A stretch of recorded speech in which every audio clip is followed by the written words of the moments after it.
खुदा की तारीफ हो, खुदा आपको बरकत दे। अजीज़ों, मेरा ईमान है कि पहले से कहीं ज़्यादा बढ़कर आज खुदा का रूह दुआ से मुतल्लिक कलीसिया से और खुदा की दुल्हन से कलाम कर रहा है, और खुदा चाहता है कि इसके लोग दुआ के लिए मस्बा पर आएं। और इसका मतलब ये है कि जो कुछ भी ज़िंदगी में होता है वो इसलिए होता है क्योंकि ये मस्बा से गुजर कर आता है। और हम जानते हैं कि ये हकीकत है कि हर एक काम जो इस दुनिया के दायरे में होता है, जिसमें हम रहते हैं, जो कि फितरी दुनिया कहलाती है, वो इसलिए होता है क्योंकि रूहानी दायरे में एक तब्दीली रूनुमा होती है। और इससे हम ये जानते हैं कि ज़िंदगी रूहानी है। यानी हर एक काम जिसका हम सामना करते हैं, जिसे हम देखते हैं, जिसे हम मुकम्मल करने के काबिल होते हैं, वो इसलिए मुकम्मल होता है कि रूहानी मकामों में कुछ वकूअ पज़ीर होता है। खुदा की तारीफ हो। और देखें, इसी तरह से दूसरी तरफ बहुत से ऐसे काम हैं जो हमारे साथ होते हैं, और वो इसलिए होते हैं क्योंकि रूहानी दुनिया में कुछ होता है या हो रहा होता है, या फिर ये मस्बा से गुजरता है। ये रूहानी मस्बा हो सकता है जिसे खुदा ने मुकर्रर किया हो, या ऐसा मस्बा हो सकता है जो कि तारीकी की हुक्मरानी ने कायम किया हो। तो आज मैं बड़ी वजाहत से कलाम करना चाहती हूँ, और मैं आपको बताना चाहती हूँ उन बुनियादी अनासर के बारे में जो कि मस्बा बनाने के लिए ज़रूरी होते हैं। और इसी से मुतल्लिक मैं आज ख़ास तौर पर बात करना चाहती हूँ कि दुआ का मस्बा किस तरह से बनाया जाए, और दुआ के लिए मस्बा क्यों ईमानदारों की ज़िंदगी में इतना ज़रूरी है। और मैं आपको दिखाऊंगी कि अगर आप दुआ से मुतल्लिक छोटी छोटी हिकमत अमलियों पर महारत हासिल कर लेते हैं और दुआ के मस्बा पर आते हैं, तो आप खुदा की बादशाही में इख्तियार पाएंगे। आप खुदा के साथ इख्तियार पाएंगे और आदमियों में भी इख्तियार पाएंगे, क्योंकि दुआ इंतहाई ताकतवर है। इन्हीं चंद चीज़ों से मुतल्लिक आज मैं बात करूंगी। तो सबसे पहले मैं आपको दुआ से मुतल्लिक इंतहाई बुनियादी असूल बताती हूँ, और मैं इन पर बहुत ज़ोर देना चाहती हूँ। ये बहुत से हैं, लेकिन मैं आपको 7 या 8 बताना चाहती हूँ जो आपके लिए ज़रूरी हैं। मिसाल के तौर पर मैंने इब्तदाई सेशन में एक बात कही थी कि एक शख्स जो बंदूक पकड़े हुए होता है, वो उससे ज़्यादा ताकतवर नहीं होता जिसके पास दुआ करने की ताकत और इख्तियार होता है। और मैं एक बार फिर इसे दोहराना चाहती हूँ, क्योंकि लोगों का ये ईमान होता है कि एक शख्स जो हथियार उठाए हुए है उसके पास ज़्यादा ताकत होती है, क्योंकि हमारे पास सिर्फ दुआ की ताकत होती है। मगर आज मैं आपको दिखाऊंगी कि अगर आप ऐसे शख्स हैं जो दुआ करता है, रोज़ा रखता है, कलाम का मुताला करता है, तो आप मेरे बहनों और भाइयों उससे ज़्यादा ताकतवर हो सकते हैं जिसके पास कोई जिस्मानी हथियार मौजूद होता है। यसाया 54:17 में बड़ी वजाहत के साथ बयान हुआ है, और आप 16वीं आयत में देखें, लिखा है कि खुदा ही ने लोहार को बनाया है जो आग में कोयला डालता है, और फिर लिखा है कोई हथियार जो तेरे खिलाफ बनाया जाए काम ना आएगा। तो आज खुदा आपसे क्या कह रहा है कि अगर आपके पास दुआ का हथियार है, अगर आप दुआ करने की काबिलियत रखते हैं, और आप जानते हैं कि दुआ क्या कर सकती है, तो आप उस शख्स से ज़्यादा ताकतवर हैं जो हथियार बनाता है, जो बंदूकें तैयार करता है, जो दूसरे हथियार बनाता है, जो तलवार बनाता है। आप उस शख्स से ज़्यादा ताकतवर हैं। जी हाँ, आप ज़्यादा ताकतवर हैं। तो मैं इस मौजू पर अभी आगे बढ़ना चाहती हूँ ताकि आप दुआ की ताकत को समझ सके। तो मेरे नुक्ता नज़र से दुआ एक कानूनी इख्तियार का निज़ाम है जो आपको बराह रास्त खुदा के साथ ताल्लुक़ में लाता है। अगर आप ऐसे शख्स हैं जो दुआ करते हैं और आप दुआ करने की काबिलियत रखते हैं, तो आप मेरे बहनों और भाइयों बहुत ज़्यादा इख्तियार और बहुत ज़्यादा ताकत रखते हैं। खुदा की तारीफ हो इस दुनिया के तमाम निज़ामों पर, इसलिए कि दुआ बराह रास्त आपको खुदा के साथ जोड़ती है। ये आपको इलाही ताल्लुक़ में लाती है, और यही हम पैदाइश की किताब में देखते हैं। यहाँ याकूब अकेला रह गया था और उसने दुआ की, और बाइबल बताती है कि वहाँ पर एक सीढ़ी नजर आई जो कि आसमान और ज़मीन के दरमियान लगी थी, और उसने फरिश्तों को सीढ़ी से ऊपर चढ़ते और नीचे आते देखा। तो ये सीढ़ी एक रास्ते और एक दरवाजे की नुमाइंदगी करती है। ये आसमान और ज़मीन के दरमियान एक ताल्लुक की नुमाइंदगी करती है। खुदा की तारीफ हो, आमीन। और याकूब उस मस्बा पर आने के काबिल हुआ। अब अगली बात आपको ये जाननी है कि याकूब उसमें डगमगाया, मगर ये वो जगह थी जहाँ पर उसके आबाओ अजदाद आए थे, और उन्होंने वहाँ पर यादगार बनाई थी, जहाँ उन्होंने खुदा से बात करने के लिए जगह बनाई थी। अब ये आबाओ अजदाद कौन थे? इसहाक, खुदा की तारीफ हो, और फिर इब्राहिम, जिन्होंने उसी जगह पर वो मस्बा गाह बनाई थी जहाँ पर उस रात याकूब सोने के लिए लेटा।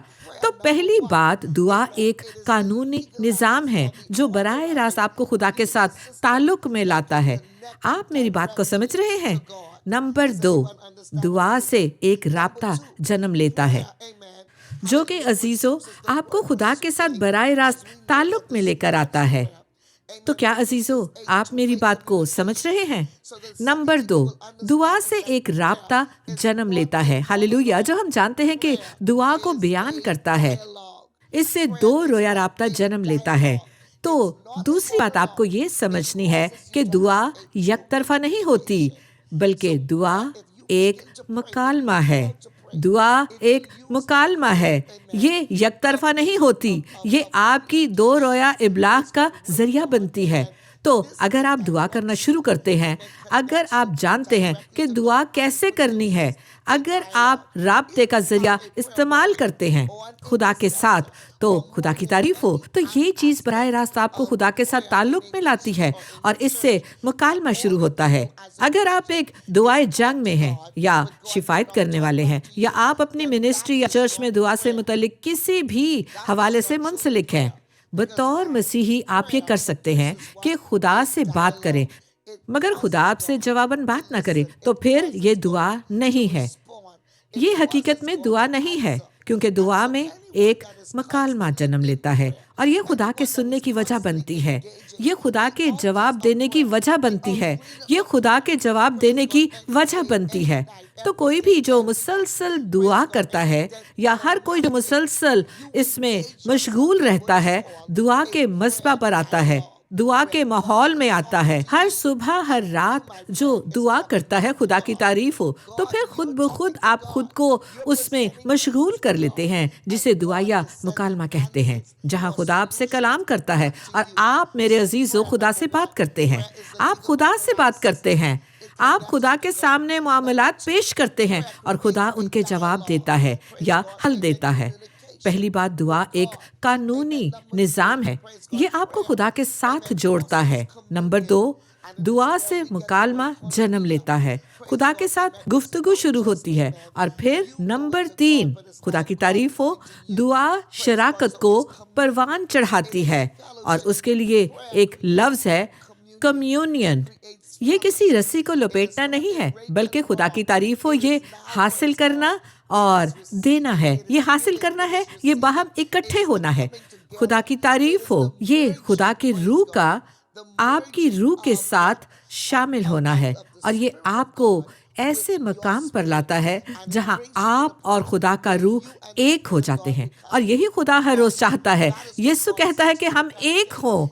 देखिए, यीशु मसीह कहता है कि हम सब एक हो, जिस तरह के मैं और मेरा बाप एक है।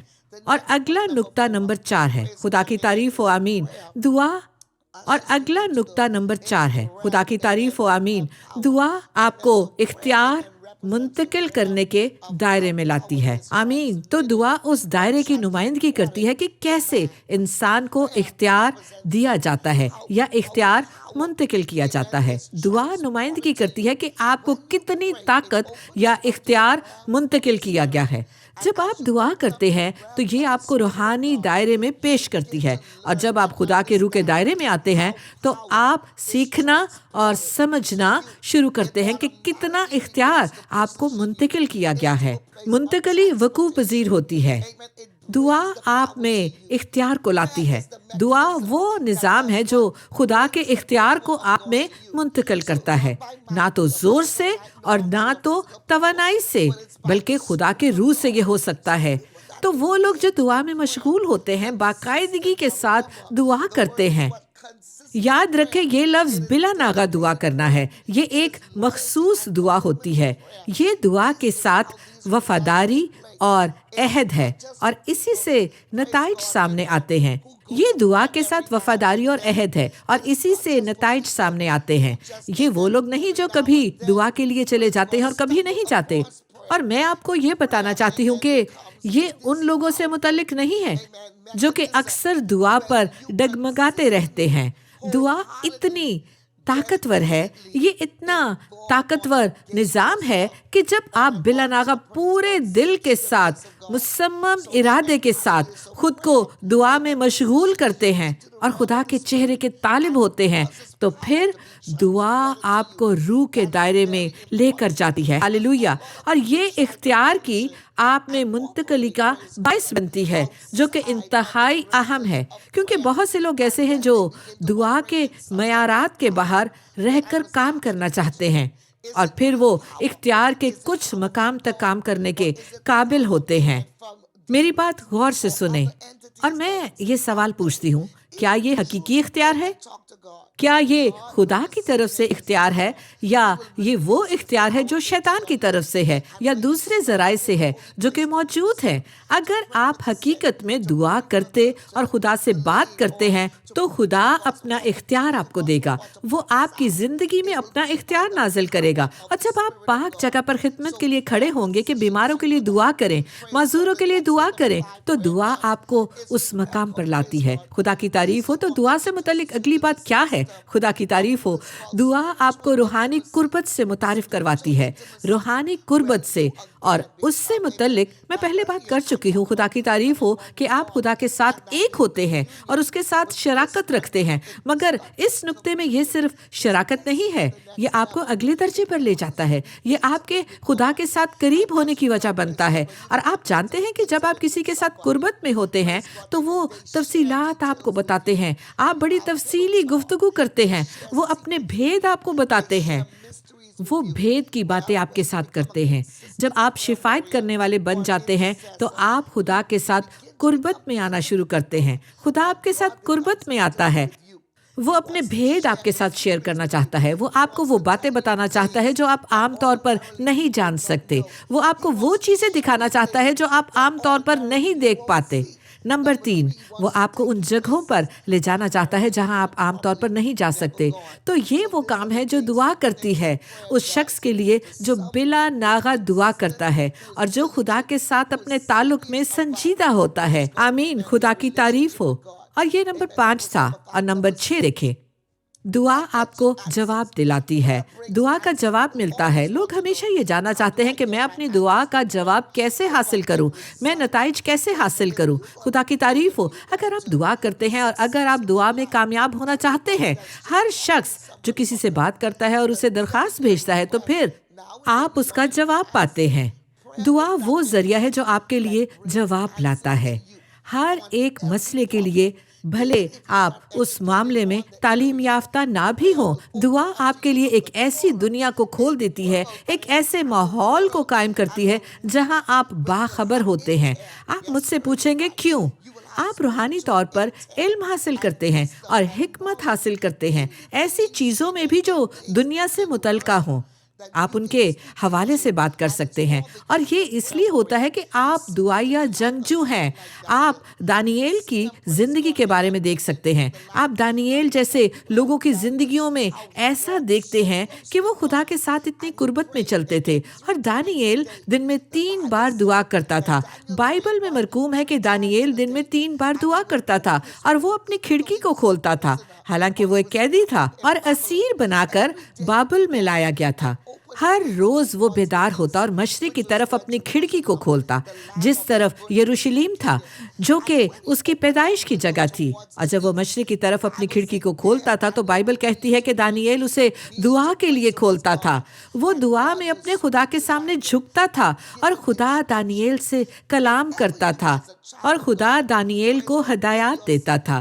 جب بھی آپ بطور خدا کے فرزند خود کو بلا ناغہ دعا کے لیے دیتے ہیں، آپ دعا کے لیے وقت نکالتے ہیں، तो खुदा आपसे कलाम करना शुरू करता है और खुदा आपको ऐसे भेद दिखाता है जो दूसरों की आंखों से ओझल होते हैं, वो आपको नजर आते हैं। ऐसी चीजें जो दूसरे नहीं सुन पाते, खुदा उन्हें आपके लिए काबिले समात बनाता है।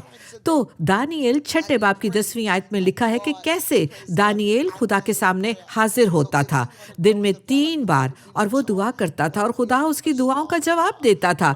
तो अगर आप तरक्की करना चाहते हैं और बढ़ना चाहते हैं और बालिग होना चाहते हैं, तो आपको मजबूत दुआया जंगजू और शिफायती बनना है और दुआया वक्त को इज्जत देनी है और आपको दुआ के लिए वक्त मखसूस करना है। और क्यों बाज़ औक़ात आपको दिन में मखसूस वक्त में दुआ करने की ज़रूरत होती है और इसके लिए रात इंतहाई अहम है। खुदा की तारीफ हो आमीन। आइए मिलकर नंबर 7 को देखते हैं। मैंने बताया है कि दुआ के वसीले आप खुदा से जवाब पाते हैं, और मैंने आपको बताया है कि दुआ को ऐसा निज़ाम बनाए जो आप में इख्तियार को मुंतकिल करे। खुदा की तारीफ हो। और अब एक और ज़रिए के बारे में मैं बताना चाहती हूँ। दुआ आपके रूहानी मकामों में सफ़र करने का ज़रिया बनती है। दुआ एक सफ़र है। अब मैं ये क्यों कहती हूँ कि दुआ एक सफ़र करना है?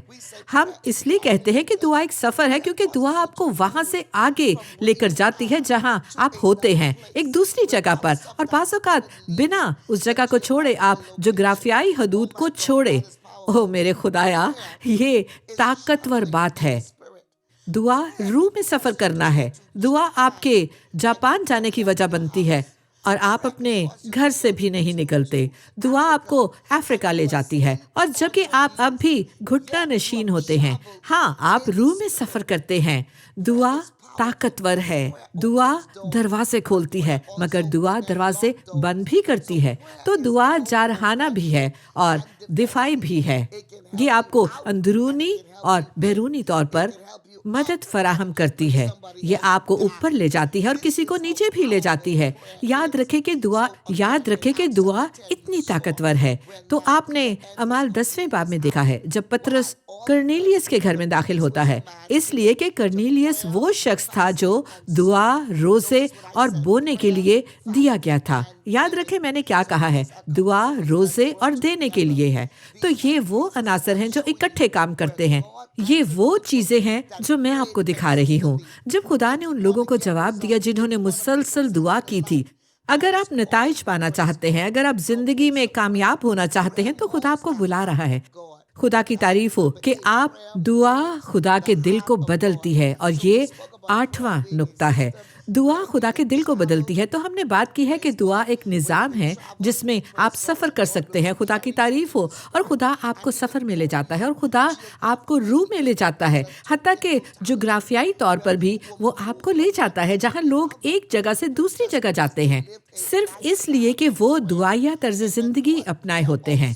दुआ इसकी भी वजह बनती है कि आपको लोगों की हमायत हासिल हो और लोगों को आपकी हमायत हासिल हो, क्योंकि आप आमतौर पर हमायत हासिल नहीं कर पाते। शायद आप रसाई नहीं कर पा सकते, लेकिन जब आप दुआ या जंगजू बनते हैं और दुआ की खुशबू आप पर होती है और आप दुआ के मकामों और माहौल में रहते हैं, तो जब आप किसी से कारोबार के लिए राब्ता करते हैं तो वो आपकी हमायत करते हैं।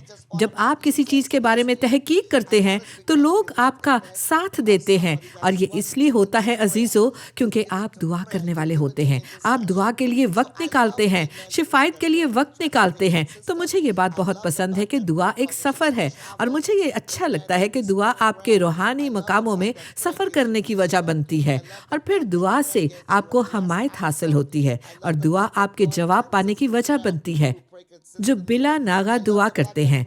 और मुझे ये भी बहुत पसंद है कि दुआ आपको शराकत में लाती है, आपको खुदा के साथ रफ़ाकत में लाती है और कुर्बत में लाती है। खुदा की तारीफ हो। लेकिन मैं आपको एक और नुक्ता बताना चाहती हूँ। नंबर 8, दुआ आपको खुदा की इलाही मर्जी और मकसद तक रसाई देती है, और ये नंबर 9 है कि दुआ आपको इलाही मर्जी तक रसाई देती है। अगर आप समझते हैं यीशु ने दुआ की कि मेरी मर्जी नहीं बल्कि तेरी मर्जी पूरी हो, तो लोग जब दुआ करते हैं तो वो खुदा से कुछ चीज़ें मांगते हैं, और वो कभी भी खुदा की मर्जी के तलबगार नहीं होते, और वो खुद को खुदा की मर्जी के मातहत नहीं लाना चाहते। जहाँ खुदा मुझे कुछ करने के लिए हुक्म दे, मैं खुदा की इलाही मर्जी में आना चाहती हूँ। मैं खुदा की कामिल मर्जी को जानना चाहती हूँ। मैं खुदा के साथ कामिल तौर पर आना चाहती हूँ। मैं महज कुछ करने की इजाज़त के लिए नहीं आना चाहती। जब आपको इजाज़त दी जाती है कि आप कुछ कर सकें, तो इसका मतलब है कि कोई आपको उसकी इजाज़त दे रहा है। लेकिन क्या ये उसकी ख्वाहिश है कि आप ये करें? क्या वो चाहता है कि आप ये करें? तो याद रखें कि जब आप बिला नागा दुआ करते हैं और दुआ या जंगजू होते हैं, तो आप इस हकीकत में आते हैं कि मैं चाहता हूं कि खुदा की मर्जी पूरी हो। मैं सिर्फ उससे इजाज़त नहीं मांगना चाहता, मैं उसकी मर्जी चाहता हूँ, उसकी कामिल मर्जी। यही वो जगह है जहाँ मेरे भाइयों और बहनों, आप खुदा की कामिल मर्जी के मरकज़ में आते हैं। उसमें सिर्फ इजाज़त नहीं, क्योंकि इजाज़त ये होती है कि तुम चूंकि मुझसे पूछ रहे हो तो मैं तुम्हें उसकी इजाज़त दे देता हूँ। लेकिन जब उसकी इलाही मर्जी की बात आती है, तो हकीकत में उसकी मर्जी ये होती है कि ये खुदा की ख्वाहिश है। ये वो होता है जो खुदा वाकई चाहता है और जो खुदा चाहता है कि आप करें। तो बाज़ औक़ात लोग ये गलती करते हैं कि खुदा से दुआ करते हैं, खुदा से कुछ चीज़ों के बारे में पूछते हैं, जबकि तब ये खुदा की मर्जी नहीं होती कि वो उन चीज़ों को पाएं। लेकिन चूंकि वो मुसलसल मांगते रहते हैं, वो मुसलसल दुआ करते हैं, तो खुदा का रूह कहता है ठीक है, आगे बढ़ो, मैं ये तुम्हें देता हूँ। नहीं, मैं जानना चाहती हूँ कि खुदा की कामिल मर्जी क्या है, खुदा असल में क्या चाहता है। तूने मुझे किस लिए बनाया है कि मैं यहाँ पर मौजूद हूँ? तो खुदा की कामिल मर्जी में खुदा अपने कलाम को इज्जत देता है, वो उसे पूरा करता है। वो जानता है कि उसे आपकी मदद करनी है, क्योंकि उसने सिर्फ आपको इजाज़त नहीं दी, बल्कि ये खुदा की इलाही और कामिल मर्जी है। तो नंबर 9 क्या है? दुआ आपको उसकी कामिल मर्जी और मकसद तक रसाई देती है। हालेलुया। और फिर मैं 10वां नंबर आपको देना चाहती हूँ। मैं जानती हूँ कि वक्त की किल्लत है और वक्त इजाज़त नहीं दे रहा कि मैं तमाम चीज़ों के हवाले से आपको बताऊँ, मगर जल्दी से आपको चंद और बातें बताती हूँ। इससे पहले कि हम इख्तिताम करें, नंबर 10, खुदा की तारीफ़ हो। दुआ ऐसा निज़ाम है जो आपके रूहानी मकामों में दाखिल होने की वजह बनता है। क्या आप समझ रहे हैं? मगर मुसलसल दुआ के उस दर्जे पर, मुसलसल खुदा के तख्त के सामने जाने से खुदा की तारीफ़ हो। आमीन। अब ये आपको ऐसे मकाम पर लाती है जहां हम रोया का मकाम कहते हैं। ये रोया का मकाम है, ख्वाबों का मकाम है। ये वो मकाम है जहां पर रोया और ख्वाब मिलते हैं।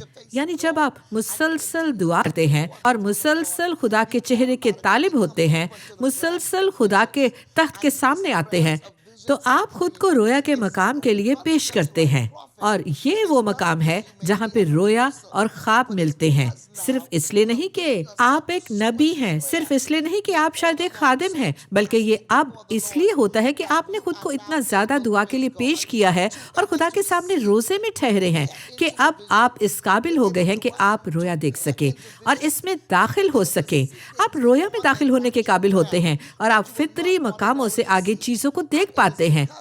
और आप फितरी मकामों से आगे चीज़ों को देख पाते हैं जो आप आमतौर पर नहीं देख पाते। और ये इसलिए होता है क्योंकि आपकी दुआ या ज़िंदगी आपको उस मकाम पर लाती है। तो बहुत से ऐसे लोग होते हैं जो नबी नहीं होते, हत्ता कि ऐसे लोग भी हैं जो पास्टर्स नहीं होते, और ऐसे भी हैं जो कि खादिम भी नहीं होते, मगर फिर भी वो ऐसी चीज़ों को देख पाते हैं जो कि आपकी ज़िंदगी में होती हैं या हो रही होती हैं, या ऐसी चीज़ें जो होने वाली होती हैं। शायद आप इसे नबूवत कहें, मगर वो उन्हें देखते हैं। खुदा की तारीफ हो, खुदा की तारीफ हो। अगर एक नबी उसे देखता है तो बड़ी अच्छी बात है, मगर मैं आपको बताना चाहती हूँ ये इसलिए होता है क्योंकि ये हर शख्स को उसे देखने के काबिल बनाती है जो लोग दुआ में बहुत ज़्यादा वक्त गुजारते हैं। लेकिन ऐसे लोग जो कि नबी नहीं होते या खादिम नहीं होते, आखिरकार वो रूहानी मकामों में चीज़ों को देख पाते हैं और खुदा आपको रूहानी मकामों तक रसाई देता है और आप रोया देखते हैं। और ये इसलिए होता है, हालेलुया, खुदा उनकी तारीफ हो, आमीन। और ये इसलिए होता है कि आप बिला नागा दुआ करने वाले शख्स हैं। یہ آسمان کو کھولتی ہے، دعا آسمان کو کھولتی ہے۔ دیکھیں دوسرا تواریخ 7ویں باب کی 13ویں اور 14ویں آیت میں خدا فرماتا ہے کہ اگر میں آسمان کو بند کرتا ہوں تو یاد رکھیں کہ اگر خدا آسمان کو بند کرتا ہے تو وہ آسمان کو کھولتا بھی ہے، تو دعا آسمان کو بند بھی کرتی ہے اور دعا آسمان کو کھولتی بھی ہے۔ ایلیا نے آسمان کو بند کیا۔ یعقوب کے خط کے 5ویں باب کی 17ویں آیت میں لکھا ہے، ایلیا ہمارا ہم طبیعت انسان تھا، اس نے بڑے جوش سے دعا کی، می نہ برسے۔ چنانچہ 3.5 برس تک زمین پر می نہ برسا۔ تو اس طرح سے انسان دعا کے ذریعے روحانی بنتے ہیں، اور روح اس قابل ہے کہ موسم کو بھی حکم دے سکے۔ ہاللویا! چنانچہ 3.5 برس تک زمین پر می نہ برسا۔ تو اس طرح واقعی انسان دعا کے ذریعے روحانی بنتے ہیں، اور روح اس قابل ہے کہ موسم کو بھی حکم دے سکے۔ بنی نوع انسان جیسے کہ آپ اور میں ہیں، روحانی بننے کی صلاحیت پاتے ہیں اور اختیار اور طاقت حاصل کرتے ہیں۔ خدا کی تعریف ہو کہ ہم چیزوں کو ہدایت دے سکتے ہیں، اور ہم موسم کو ہدایت دے سکتے ہیں، اور ان تمام چیزوں کو حکم دے سکتے ہیں جو ہمارے ارد گرد ہیں۔ اور یہ ہم نے یسوع کی زمینی خدمت میں دیکھا، جب یسوع پانی پر چل رہا تھا اور ایک وقت میں وہ کشتی کے اندر سو بھی رہا تھا، اور شاگرد خوف زدہ ہو گئے، اور طوفان اور ہوائیں کشتی سے ٹکرا رہی تھی، اور یسوع نیند سے بیدار ہوا، اور وہ کھانے سے نہیں اٹھا تھا، وہ کھانا کھانے کے لیے نہیں اٹھا تھا، وہ بیدار ہوا اور اس نے کہا کہ تھم جا، رک جا۔ وہ یہ کرنے کے کیوں قابل ہوا؟ کیونکہ یسوع ہر عبادت کے بعد پہاڑی پر جاتا تھا تاکہ دعا کر سکے۔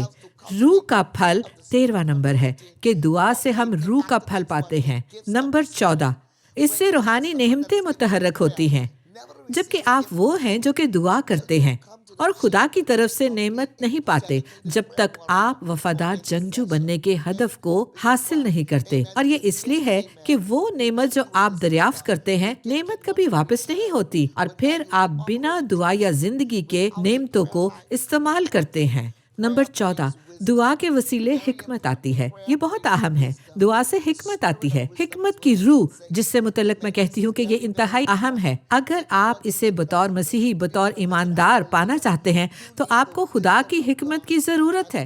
اور حکمت یہ جاننا نہیں کہ آپ مختلف کیا کر سکتے ہیں، بلکہ حکمت یہ ہے کہ آپ کیا صحیح کر سکتے ہیں اور اسے کیسے کرنا ہے۔ خدا کی تعریف ہو۔ حکمت محض علم اور آگاہی سے بڑھ کر ہے، یہ چیزوں کو صحیح طریقے سے کرنے کے طریقے کو لاتی ہے کہ آپ اسے صحیح طریقے سے کر سکیں، اسے خدا کے طریقے سے کر سکیں۔ تو یہ آپ کو سکھاتی ہے کہ کیسے کام صحیح طریقے سے اور خدا کے طریقے سے کرنے ہیں۔ ہاللویا! کہ جیسے خدا چاہتا ہے کہ آپ اسے ویسے ہی کریں، اور یہ صحیح جگہ پر، صحیح وقت پر اور صحیح لوگوں کے ساتھ اسے کرنے کا سبب بنتی ہے۔ بہت سے لوگ کاروبار شروع کرتے ہیں اور آپ غلط جگہ پر کاروبار شروع کر لیتے ہیں، غلط وقت پر شروع کر لیتے ہیں اور غلط لوگوں کے ساتھ شراکت داری کرتے ہیں، اور یہ اس لیے ہوتا ہے کہ آپ میں حکمت کی کمی ہوتی ہے۔ جب آپ ایک دعائیا جنگجو ہوں گے، جب آپ خدا کے ایسی خادمہ ہوں گی جو دعا کرتی ہوں گی، تو خدا آپ کو حکمت کی کنجیاں دے گا، آپ کو مہارتیں عطا کرے گا کہ کیسے صحیح لوگوں کے ساتھ صحیح جگہ پر اور صحیح وقت پر کاروبار کرنا ہے۔ تو دعا سے حکمت آتی ہے، یہ آپ کو حکمت سکھاتی ہے۔ پھر اگلی بات، دعا آپ کو علم اور سمجھ عطا کرتی ہے۔ میں نے ان دونوں چیزوں کو اکٹھا رکھا ہے۔ میں اکثر لوگوں سے کہتی ہوں، خدا کی تعریف ہو، آمین، کہ آپ کو علم ہونا چاہیے کہ کیسے گھر بنانا ہے، اور یہ سمجھ بھی ہونی چاہیے، لیکن حکمت آپ کو بتاتی ہے کہ اسے خوبصورت کیسے بنانا ہے۔ آمین۔ تو آپ کو جاننا ہے کہ آپ کو حکمت حاصل کرنی ہے، لیکن آپ کو سمجھ بھی حاصل کرنی ہے۔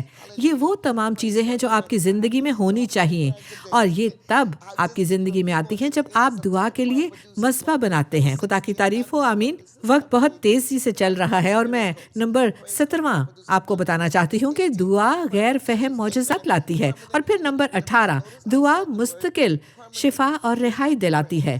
शिफा और रिहाई लाती है। मैंने कहा कि मुस्तकिल शिफा और रिहाई, क्योंकि बाज़ औक़ात आप शिफा का तजुर्बा ऐसे करते हैं कि शिफा आती है और फिर चली जाती है। जब आप दुआ या जंगजू होते हैं तो ये आपकी ज़िंदगी में ऐसे मौजज़ात और शिफा की वजह बनती है जो मुस्तकिल होती है।